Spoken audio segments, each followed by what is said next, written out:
Video में हम लोग सीखेंगे पिनाकोल पिनाकोलोन रीअरेंजमेंट, जो डायोल का रीअरेंजमेंट होता है, और E2 रिएक्शन की तरफ हम लोग आगे बढ़ेंगे। ठीक है, स्टार्ट करते हैं।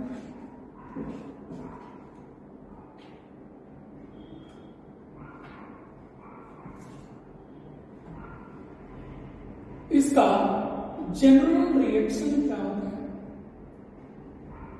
RC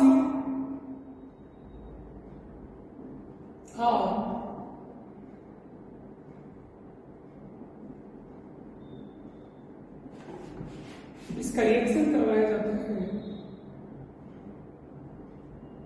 कॉन्क H2SO4 या कॉन्क H3PO4 से इसका रिएक्शन कराया जाता है। ठीक है, जब हम इसका रिएक्शन कराते हैं तो हमें प्रोडक्ट मिलता है। इसको ध्यान दें, ये 1,2 डायोल, इसी को पिनाकोल भी, इस क्लास को पिनाकोल कहा जाता है। ठीक है, और इसका रिएक्शन करवाने के बाद आपको मिलेगा RCR C double bond O and R। ठीक है, इसी को कहा गया है पिनाकोलोन। ठीक है, ये क्लास का नाम है, इस कंपाउंड का नाम नहीं है। ठीक है, पढ़ते हैं mechanism.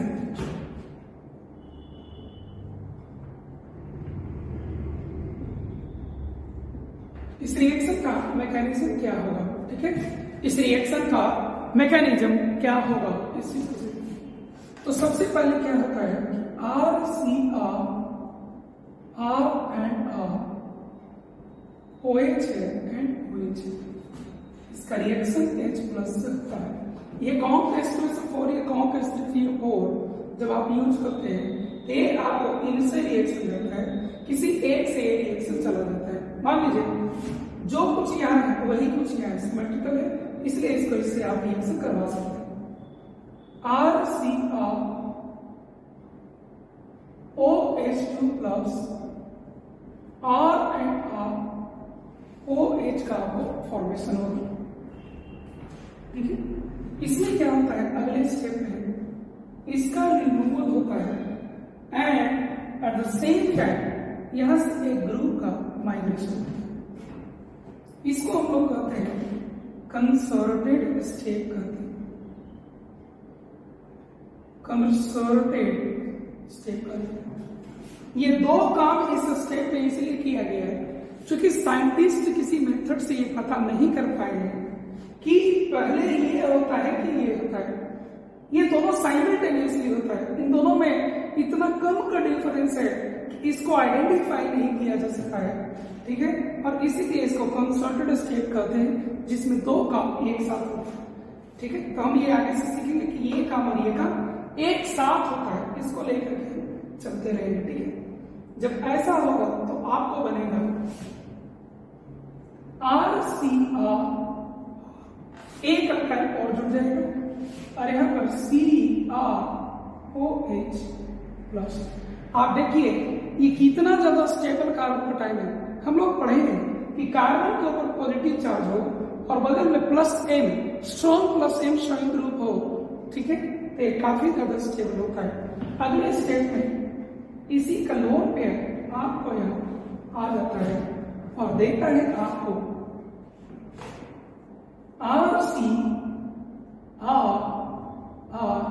COH plus and R। इसी H प्लस का एक्सपल्सन हो जाता है, इसी H प्लस का एक्सपल्सन हो जाता है और आपको बनता है RCR R C double bond and R का फॉर्मेशन। ठीक है, ये इसका मैकेनिज्म है, इसी में हम लोग रिएक्शन को आगे ले जाते हैं। ठीक है, ये जनरल मैकेनिज्म है। कुछ केस देखते हैं इसका।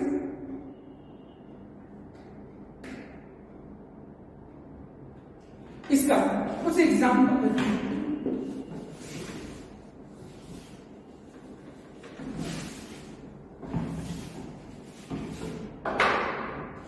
जैसे कि इसको देखिए आप, example 1, CH3 OH H and OH, इसका रिएक्शन H प्लस के साथ कराएगा, क्या होगा आपको? अब आप देखिए, this is no longer symmetrical diode, यहां पर आपको और यहां पर आपको दोनों डिफरेंट है, ठीक है, यहाँ H है, यहाँ मिथाइल मिथाइल, तो ऐसे यहाँ पर क्या था, चारों अल्काइल ग्रुप है, लेकिन यहाँ ये दोनों डिफरेंट है, तो H प्लस इसके ऊपर भी जा सकता है और H प्लस इसके ऊपर भी जा सकता है, तो ये H प्लस उस OH के पास जाएगा जिसमें आपको जाने के बाद मोर स्टेबल कार्बोकेटाइन का फॉर्मेशन होगा, ठीक है। तो यहाँ पर आप देखिए, अगर हम इस कार्बोकेटाइन को बनाते हैं तो ये केवल 1 डिग्री कार्बोकेटाइन है, और इसको अगर हम बनाने जाते हैं तो ये 3 डिग्री कार्बोकेटाइन, ये ज्यादा स्टेबल है, तो ये आपको यहाँ पर आकर अटैक करेगा, ठीक है। तो इस बात को हम लिखेंगे H प्लस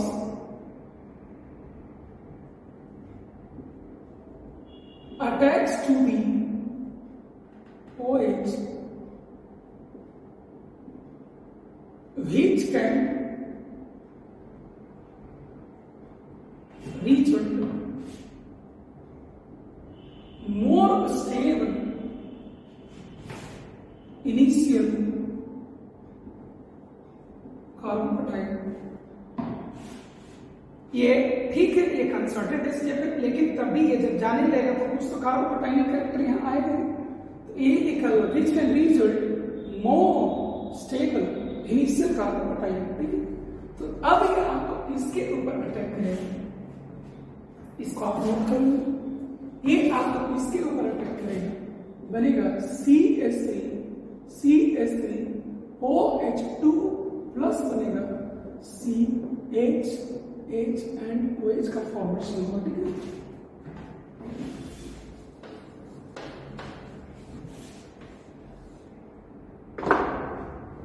ठीक है, इसी का हमको यहां से रिमूवल करा दें।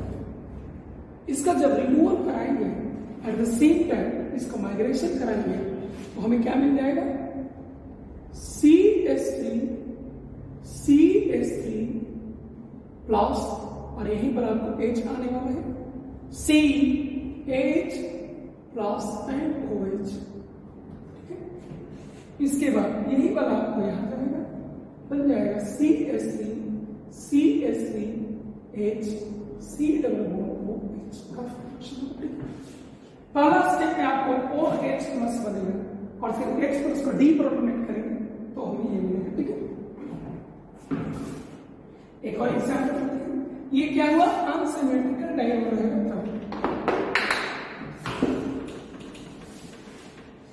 इसका एक केस आप ऐसा भी ले सकते हैं कि जैसे आप इसको देखिए, example number 2, CH3 CPH CH3 and OH, ठीक। यहां देखिए, ये सिमेट्रिकल है, लेकिन फर्क ये है कि चारों ग्रुप एक जैसे लेंगे, तो पहले H प्लस को यहां ले गए, यहां जाए, ये तो डाउट यहां नहीं है, क्योंकि जो कुछ यहां है वही चीज यहां है, किसी एक पर भी अटैक कराया जा सकता है। मान लेते हैं इसको मैं यहां अटैक करवा देता हूं, क्या बन जाएगा, CH3 PHOH2 plus CPH CH3 and OH। अगला स्टेप में क्या है कि आपको ये रिमूव किया जाएगा और यहाँ पर 2 डिफरेंट ग्रुप है ना, तो इन दोनों डिफरेंट ग्रुप में किसका माइग्रेशन होगा, तो ऐसा एक्सपेरिमेंट में आया है कि यहाँ माइग्रेटरी एल्टीट्यूड जो आपका होता है, यहाँ पर क्या होता है, माइग्रेटरी एल्टीट्यूड जो होता है,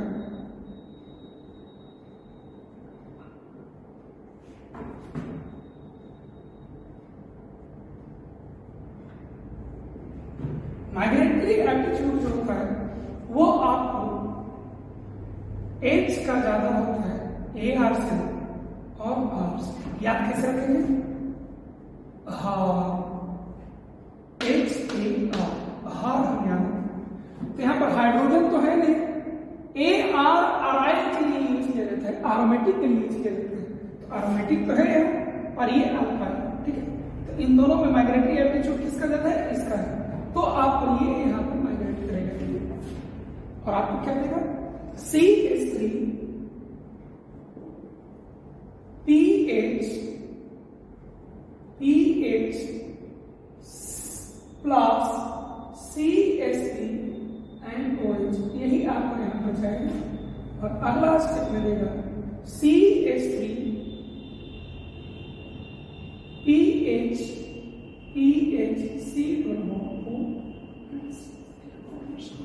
ठीक है। इस तरीके से दे सकते हैं। इसमें आपको मैं थोड़ा सा और बताना चाहूंगा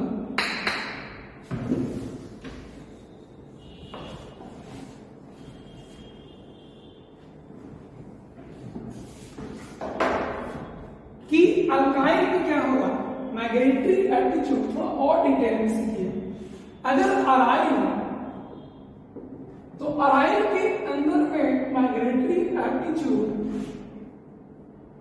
जितना बढ़िया इलेक्ट्रॉन रिलीजिंग ग्रुप होगा उतना ही अच्छा होता है। अगर यहाँ कोई भी EWG लगा हुआ हो और यहाँ कोई भी ERG लगा हुआ हो तो माइग्रेटरी एप्टीट्यूड का ऑर्डर एक्सपेरिमेंट में ये आया है। इलेक्ट्रॉन रिलीजिंग ग्रुप जितना स्ट्रॉन्ग रिलीजिंग ग्रुप होगा उसका माइग्रेटरी एप्टीट्यूड उतना ही ज्यादा होता है। विड्रॉइंग ग्रुप लगा रहेगा तो उसका माइग्रेटरी एप्टीट्यूड ज्यादा होता है, कम होता है। इसी तरीके से अगर अल्काइल में देखा जाए तो CH3 से ज्यादा होगा CH3CH2 का, और इससे ज्यादा हो जाएगा CH3CH CH3 का, और इससे भी ज्यादा हो जाएगा CH3 CH3 CH3, इसका ज्यादा हो जाएगा, ठीक है। इसका ज्यादा हो जाएगा, ठीक है। इस तरीके से देखा जाए माइग्रेटरी एप्टीट्यूड आपको इसके ऊपर भी डिपेंड करता है। एक और एग्जांपल देखिए,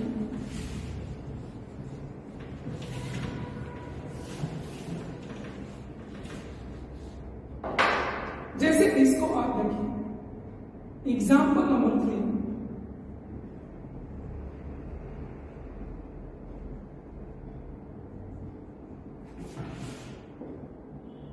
इसमें क्या होगा तो आप देख सकते हैं कि ये सिमेट्रिकल है। ये कैसा है आपको? सिमेट्रिकल है। तो सिमेट्रिकल होने के कारण किसी पर भी इसको जोड़ सकते हैं। आप इसको इस प्लेयर पर जोड़ देंगे, क्या बन जाएगा? इसमें OH OH2 प्लस का फॉर्मेशन होगा, ठीक है। अगले स्टेप में क्या होगा? इसका रिमूवल होगा। एट द सेम टाइम इसका माइग्रेशन होगा, यहाँ क्या बन जाएगा? ये 4 मेंबर रिंग ही रह जाएगा, ठीक है। और ये आपको 5 मेंबर रिंग बन जाएगा। 1 2 3 4, ठीक है। यहां पर आपको OH रहेगा और यहां पर आपको प्लस रहेगा, ठीक है, ठीक है। इसका इलेक्ट्रॉन यहां जाएगा, बनेगा आपको 1 2 3 4 और ये 5 कार्बन करेंगे, 5 कार्बन करेंगे और एक जगह आपको डबल बॉन्ड का फॉर्मेशन हो जाएगा। एक जगह आपको क्या हो जाएगा? डबल बॉन्ड का फॉर्मेशन हो जाएगा। ये आपको पिनाकोलोन रिएक्शन जो 1,2 डायोड का है, क्लास 12 का ये टॉपिक है, ठीक है।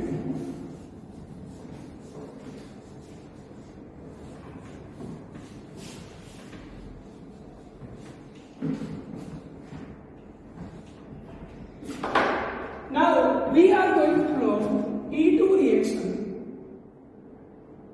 E2 reaction, which is also known as bimolecular elimination.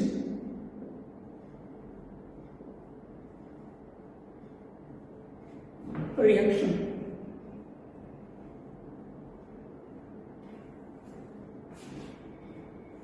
Bimolecular elimination reaction.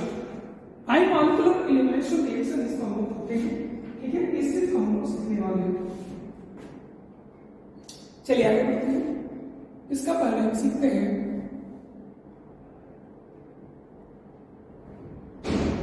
General reaction. ठीक है, क्या सकते हैं इसका? जनरल रिएक्शन हम लोग सकते हैं। तो जनरल रिएक्शन इसका क्या होता है कि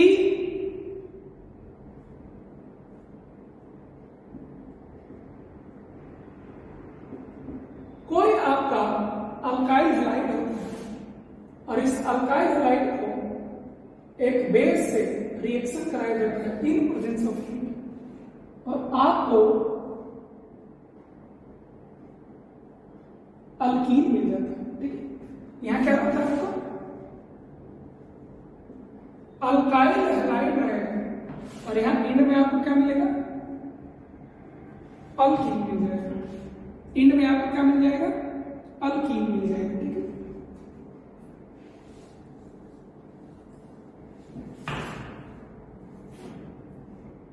इन में आपको अल्कीन मिल जाएगा। मैकेनिज्म है,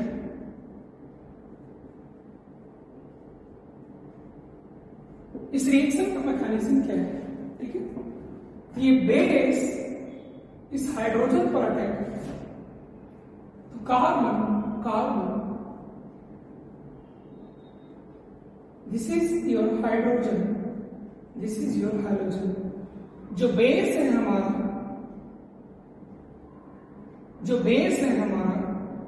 ये बेस हमें इस हाइड्रोजन पर अटैक करता है और हमें एक ट्रांजिशन स्टेट मिलता है इस तरह से।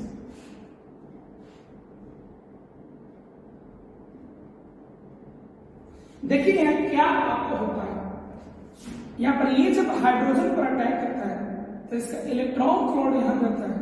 ठीक है, इसका इलेक्ट्रॉन क्लोड यहां रहता है और ये आपका बाहर निकलना स्टार्ट होता है। ऐसा करने से आपको एक ट्रांजिशन स्टेट का फॉर्मेशन होता है। हाइड्रोजन, बेस एंड एक्स, आपको एक ट्रांजिशन स्टेट का फॉर्मेशन होगा।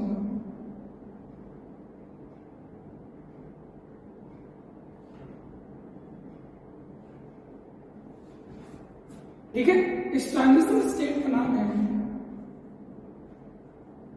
एंटी पेरीप्लानर ट्रांजिशन स्टेट का इसका नाम। ठीक है, यही आपको आगे की ओर जाता है। ये BH बेस एक प्रोडक्ट मिलता है, ये अल्कीन मिलता है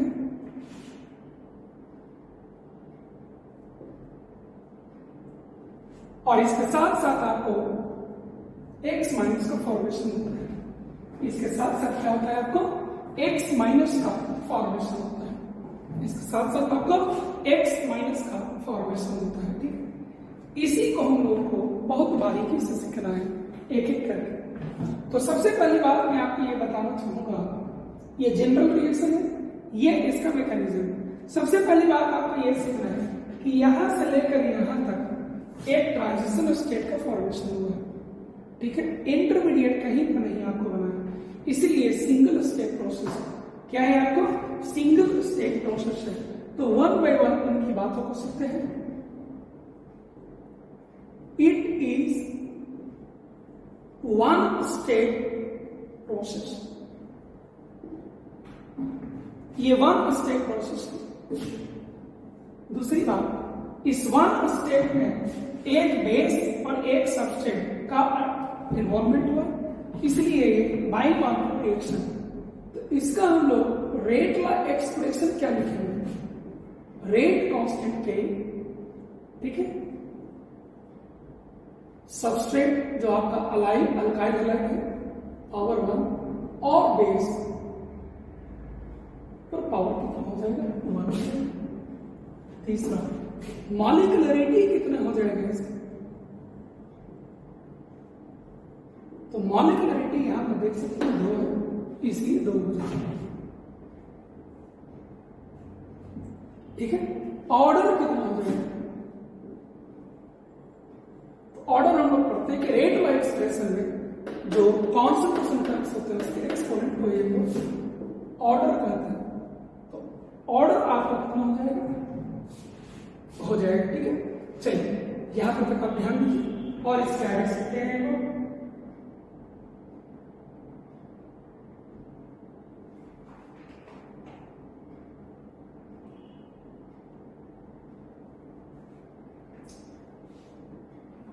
चलिए और इस पर काम करते हैं। अब हम लोग सीखते हैं कि एंटी पेरिप्लैनर पोजीशन क्या है, इसका मतलब क्या होता है। तो इसके लिए हम इसको हटाना है, ये भी आप ऑलरेडी नोट कर चुके हैं, इसको भी हटा देते हैं।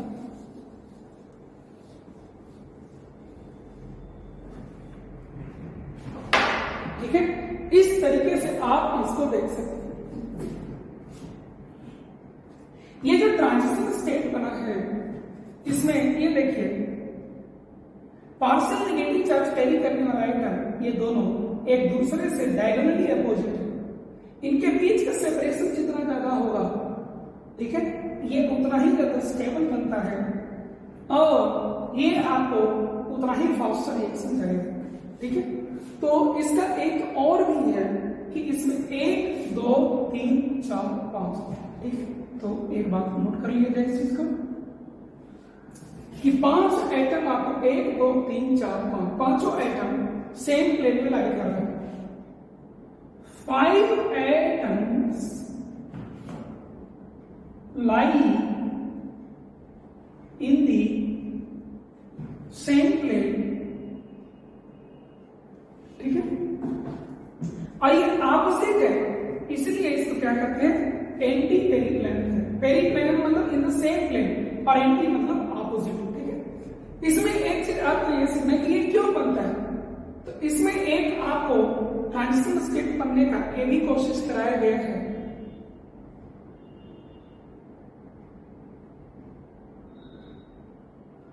मान लीजिए आप इसको सोच कर देखिए,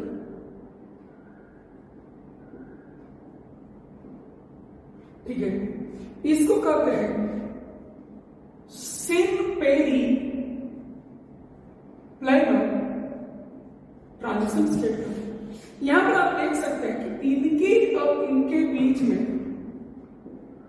इन दोनों के बीच में आपको लार्ज वान डेर वाल रिपल्सन होगा और इसीलिए ये लेस स्टेबल होता है। ठीक है, it is less stable and this is not found. ये लेस स्टेबल होता है और ये भी आपको बनता नहीं है। ठीक है, तो हम लोग इसके कंपैरिजन में इसको बनाते हैं, क्योंकि ये लेस स्टेबल ट्रांजिशन स्टेट होता है, ये मोर स्टेबल ट्रांजिशन स्टेट होता है। ट्रांजिशन स्टेट जितना ज्यादा स्टेबल होता है, ये देखिए, ये आपको मोर स्टेबल ट्रांजिशन स्टेट है और ये लेस स्टेबल ट्रांजिशन स्टेट है। तो इस रास्ते से रिएक्शन आपको ज्यादा जाएगा कि नहीं जाएगा। ठीक है, तो ये मोर स्टेबल है, इस रास्ते से आपका रिएक्शन ज्यादा है। ठीक है, एक बात आप समझ गए। चलिए और आगे सीखते हैं।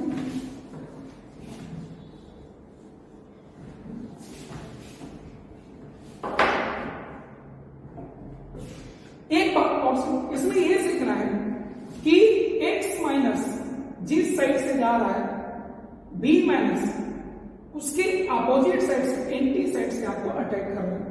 ठीक है, तो हमेशा आपको जब भी ये जिस साइड से जाएगा, ये आपको उसके अपोजिट साइड से ही अटैक करेगा। ठीक है, तो इस कारण से ये स्टीरियो स्पेसिफिक होता है और इसका जिक्र हम अगले वीडियो में करेंगे। ठीक है, तो लिखेंगे हम लोग केवल इतना, स्टीरियो स्पेसिफिक रिएक्शन,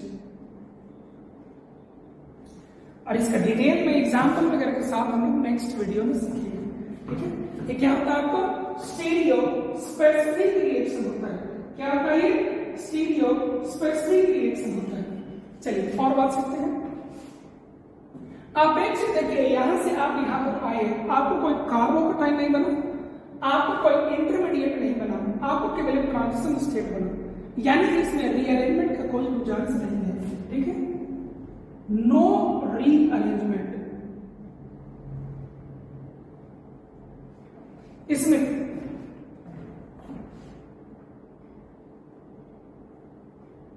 इसमें कहीं पर भी रीअरेंजमेंट का कोई गुंजाइश नहीं होता है।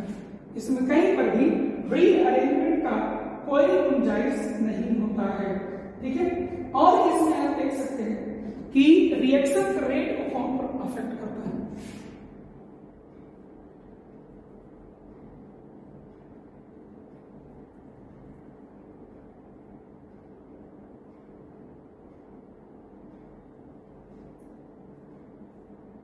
If the substrate has more than one type of beta hydrogen, then alkene is formed corresponding to each type of hydrogen, but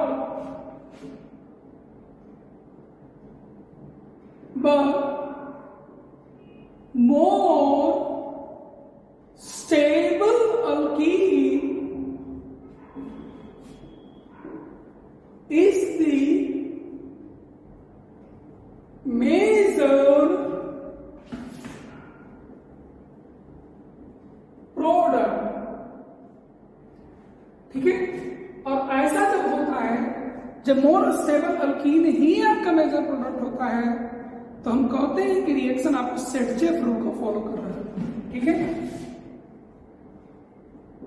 which follows Saint-Joseph rule, which follows Saint-Joseph rule। ठीक है। इस चीज को हम ध्यान रखेंगे। मैं आपको इसलिए ये कह रहा हूं, मैं इसका एक एग्जाम्पल के जरिए आपको समझाता हूं।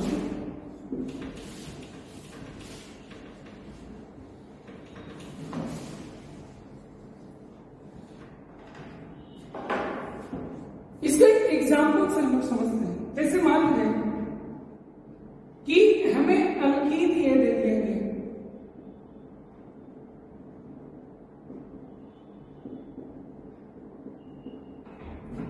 मान लीजिए हमें अल्काइल हैलाइड ये दे दिया गया। ठीक है। बेस आपको जो अटैक करने के लिए यूज किया गया है, वो आपको यहां से देखिएगा, इस पर भी अटैक कर सकता है और इस पर भी अटैक कर सकता है। ठीक है। या इस पर भी अटैक कर सकता है। जब आपको बेस ए पर अटैक करे और बी पर अटैक करेंगे तो प्रोडक्ट क्या बनेगा?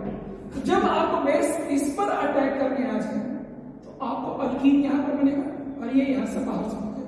क्या बनेगा?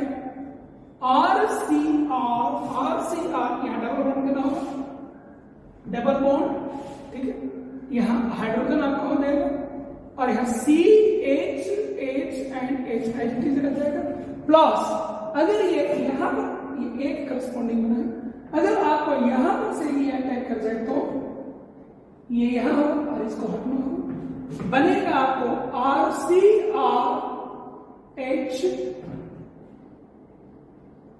CH double bond C, H यहां से चला जाएगा, H एंड H, ये आपको B वाला केस से बनेगा। ठीक है। आप एक चीज देखिए कि इससे जब हम इसको बनाते रहेंगे तो इसके ट्रांजिशन स्टेट जो बनेगा उसमें आपको ये वाला कैरेक्टर रहेगा, और अगर बी रास्ते से जाएंगे उसमें जो अल्कीन बनेगा उसमें ट्रांजिशन स्टेट में कैरेक्टर ये रहेगा। अब बताइए, अगर ये दोनों रास्ते का ट्रांजिशन स्टेट है तो ये अल्कीन और ये अल्कीन जो पार्शियल अल्कीन कैरेक्टर है, इसमें ज्यादा स्टेबल कौन है? तो आप यहां से देख लीजिए, यहाँ अल्काइल है, यहाँ अल्काइल है, कुछ अल्फा हाइड्रोजन होगा, और यहाँ भी अल्काइल है, कुछ अल्फा हाइड्रोजन होगा। ठीक है। तो ये आप देख सकते हैं दिस अल्कीन इज 1 2 3 ट्राई अल्काइलेटेड। क्या है ये?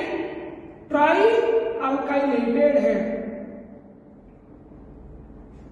ठीक है। और इसको आप देखिए, इस अल्कीन को, यहां पर अल्काइल नहीं है, ये मोनो अल्काइलेटेड है, मोनो अल्काइलेटेड है। देखिए यहां से केवल एक अल्काइल ग्रुप यहां से यहां तक जुड़ा हुआ है। मैं आपको ये कहना चाह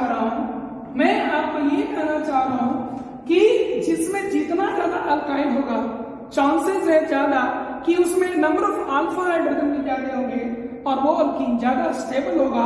उस अल्कीन के करस्पॉन्डिंग जो ट्रांजिशन स्टेट बनेंगे वो ज्यादा स्टेबल होंगे, लोअर एनर्जी के होंगे, रिएक्शन उस साइड से ज्यादा मॉलिक्यूल्स क्रॉस करेगा, रिएक्शन का रेट आपको ज्यादा होगा।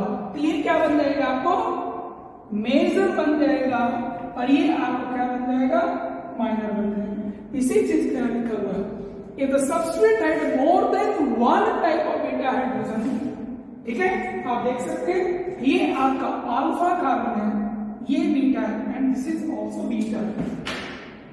if the substrate has more than one type of beta hydrogen, then alkene is formed corresponding to each type of hydrogen. We have found alkene corresponding to this hydrogen and corresponding to this hydrogen as well. But more stable alkene, इन दोनों में more stable alkene कौन है, ये वाला। But more stable alkene is the major product which follows Sadzev rule. और सबसे ज्यादा stable alkene आपका ये है और यही आपको इस रिएक्शन का मेजर प्रोडक्ट भी बनेगा। ठीक है, ठीक है, चलिए इस तरह से हम आगे बढ़ते हैं। इसमें बेस कैसा होना चाहिए, आगे बढ़ते हैं। इसको मैं हटाता हूं, बेस इस रिएक्शन के लिए कैसा होना चाहिए।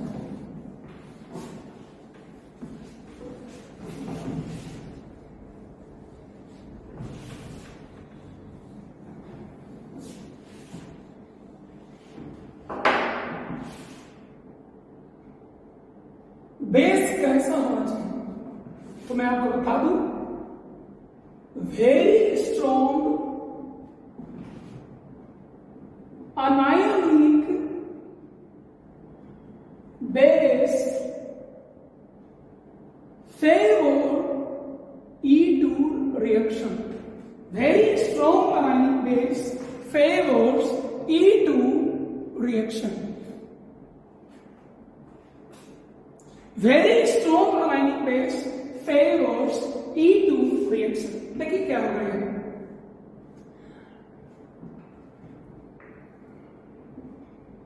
ऐसा क्यों रिक्वायर्ड है, इस चीज को हम समझने जाते हैं। देखिए यहां क्या होता है, हमने SN1 पढ़ा है। SN1 में क्या होता है कि पहला स्टेप में आपको ये यहां से चला जाता है, ठीक है, और दूसरा स्टेप में न्यूक्लियोफाइल आकर के अटैक करता है। हमने SN2 भी पढ़ा, उसमें क्या होता है कि लिविंग ग्रुप डिपार्ट करते रहता है और न्यूक्लियोफाइल आकर अटैक करता है। हमने E1 पढ़ा, E1 रिएक्शन में क्या होता है, ये पहला स्टेप में चला जाता है, कार्बोकटायन बनता है और अगला स्टेप में आकर के आपको बेस अटैक करता है।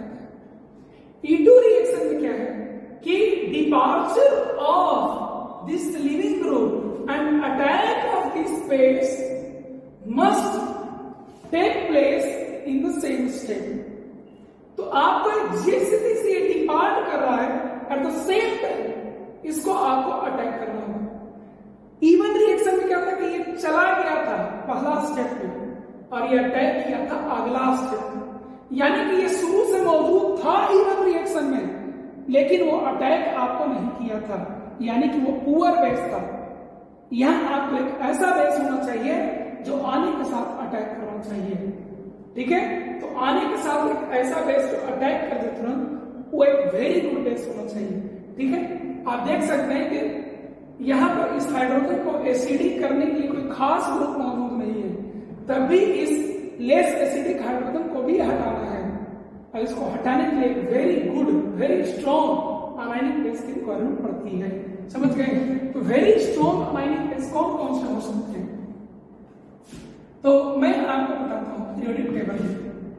जैसे CH4 NH3 OH2O and HF,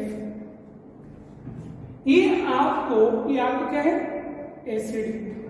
इससे आपको H प्लस देने के बाद F माइनस आएगा, OH माइनस आएगा, NH2 माइनस आएगा और यहाँ क्या आएगा CH3 माइनस आएगा। इनमें सभी में सोडियम लगा दें तो ये आपको बेस बनेगा, NaF बनेगा, NaOH बनेगा, NaNH2 बनेगा और NaCH3 बनेगा। ठीक है, हम लोग इनऑर्गेनिक केमिस्ट्री में इसको स्ट्रॉन्ग बेस के नाम से जानते हैं।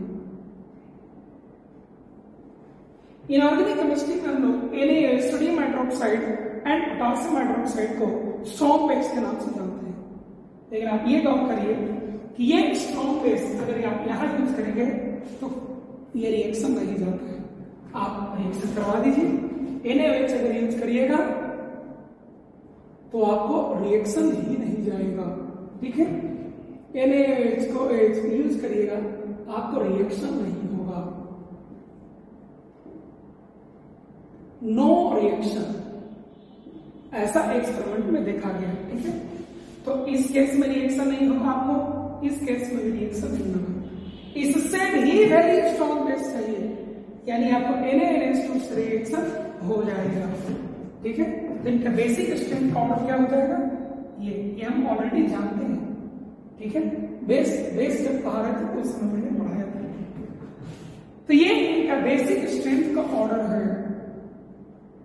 बेसिक स्ट्रेंथ ऑर्डर आपका यही है। ठीक है, तो ये आपको उतना अच्छा बेस नहीं है, नहीं यूज काम हो पाता है, ये भी आपको यूज नहीं हो पाता है, आपको ये यूज होता है। और ये जितना अच्छा बेस चाहिए उससे ज्यादा, काफी ज्यादा स्ट्रॉन्गर बेस है, इसलिए इसको भी इस्तेमाल नहीं करते। तो एक रिएजेंट आपको हो गया NaNH2 और KNH2, अगर कहीं जा रहे तो E2 रिएक्शन आपको जाएगा। ठीक है, इसके अलावा एक रिएजेंट और है जो इन दोनों के बीच में लाई करता है बेसिक स्ट्रेंथ उसका, और वो है NaOC2H5। ये भी आपको यूज होता है। इससे मान के चलिए लगभग 10 टाइम्स ये स्ट्रॉन्गर बेस है, और इससे मान के चलिए कि ये काफी वीकर बेस है, लेकिन हमारा इस केस में भी रिएक्शन E2 रिएक्शन हो जाता है। तो एक रिएजेंट आपको हो गया NaOC2H5 भी आपको यूज होगा। ठीक है, लेकिन आपको ज्यादातर रिएक्शन में NaOC2H5 नहीं लिखा जाता है, इसके बजाय आपको लिखा होता है, ठीक है, alcoholic KOH along with heat, यही होता है। अल्कोहलिक KOH का मतलब होता है KOH in C2H5OH and heat, KOH in C2H5OH and heat।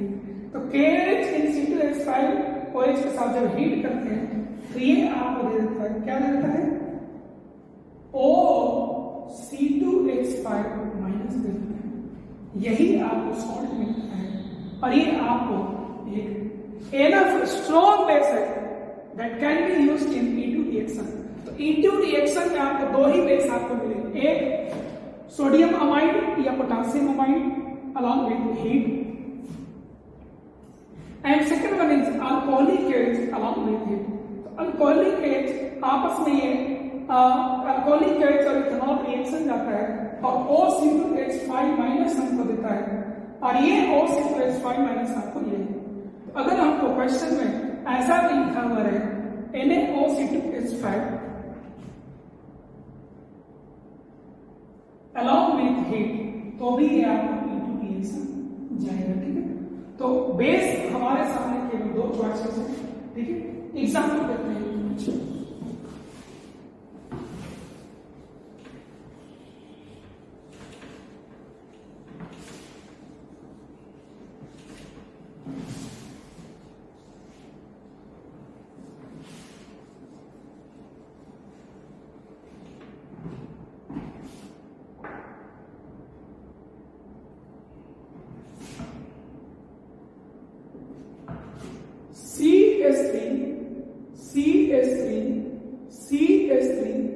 CH2Br का रिएक्शन करवा दीजिए NaNH2 एंड हीट। रिएजेंट तो देख कर गया कि ये E2 रिएक्शन का है। E2 रिएक्शन में हाइड्रोजन जिस कार्बन से जाता है उसके एडजेसेंट कार्बन से हाइड्रोजन जाता है, बेस वहीं पर अटैक करता है, और यहाँ पर एक भी हाइड्रोजन नहीं है, इसीलिए यहाँ पर क्या लिख देंगे हम लोग, नो रिएक्शन। क्या लिख देंगे हम लोग, नो रिएक्शन हम लोग लिख सकते हैं, ठीक है। और एग्जाम्पल हम लोग देखते हैं, CH3 CH CH3 CH Br and CH3 का रिएक्शन करवाया जा रहा है अल्कोहलिक KOH के साथ और हीट। ऐसे ही आपको E2 रिएक्शन दिया हुआ है, या तो ऐसा लिखेगा या तो ऐसा लिखेगा, ठीक है। तो इसको जब देंगे तो यहाँ पर E2 रिएक्शन होगा, एलिमिनेशन रिएक्शन होगा। एलिमिनेशन रिएक्शन में आपको अल्कीन का फॉर्मेशन होगा। आप देखिए ये अल्फा कार्बन है, ये बीटा कार्बन है और ये भी बीटा कार्बन है। यहाँ पर दो तरह के हाइड्रोजन है, तो अल्कीन इसके करस्पॉन्डिंग भी बनेगा और अल्कीन इसके करस्पॉन्डिंग भी बनेगा। बना लीजिए आप CH3 CH3 डबल बॉन्ड, इसके करस्पॉन्डिंग बना लीजिए यहाँ CHCH3 प्लस इसके करस्पॉन्डिंग बना लीजिए CH3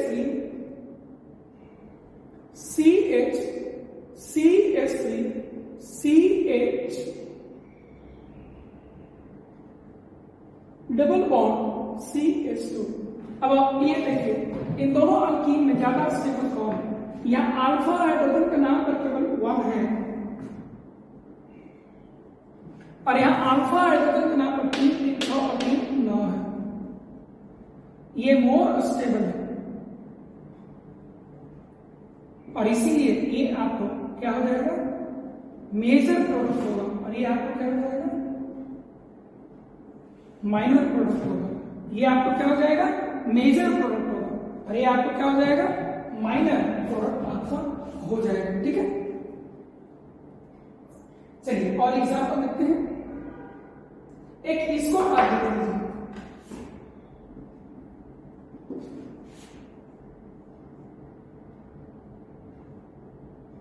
CH3 Cl लिखा हुआ है अल्कोहलिक KOH एंड हीट। क्या होगा, तो अल्कीन हमें बनाना है। अल्कीन के लिए हम देखते हैं ये अल्फा कार्बन है, हाइड्रोजन यहाँ भी एक है और यहाँ भी, दो तरह के दोनों के करस्पॉन्डिंग बनेगा। तो जब हाइड्रोजन यहां से जाएगा अल्कीन आपको ये बनेगा, ठीक है। और जब हाइड्रोजन यहां या यहां से जाएगा,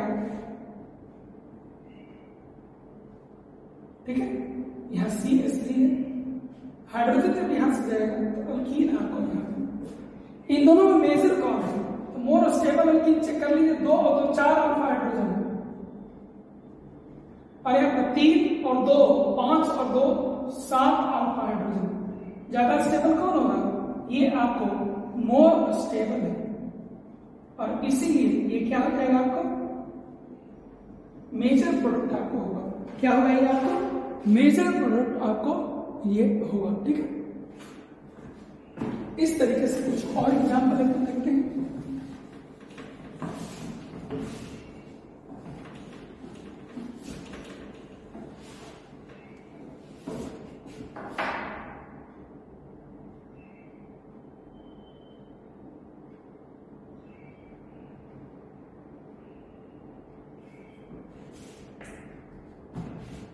बाकी हम लोग और नेक्स्ट वीडियो में देखेंगे, ठीक है।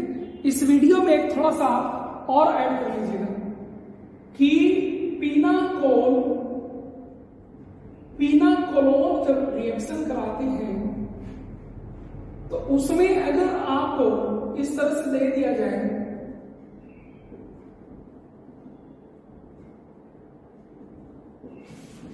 और यहां पर कॉन्क H2SO4 के साथ अगर हीट यूज कर दिया जाए तो हीट करने पर आपको डिहाइड्रेशन हो जाता है, 2 मोल H2O डिहाइड्रेट होगा यहां से भी और यहां से भी और आपको मिल जाएगा CH2 डबल बॉन्ड CH3। ये देखिए वो H यहां से जाएगा, H यहां से जाएगा, यहां double bond and CH3 CH2 करके आपको प्रोडक्ट मिलेगा। ठीक है, बाकी हम लोग नेक्स्ट वीडियो में देखेंगे। और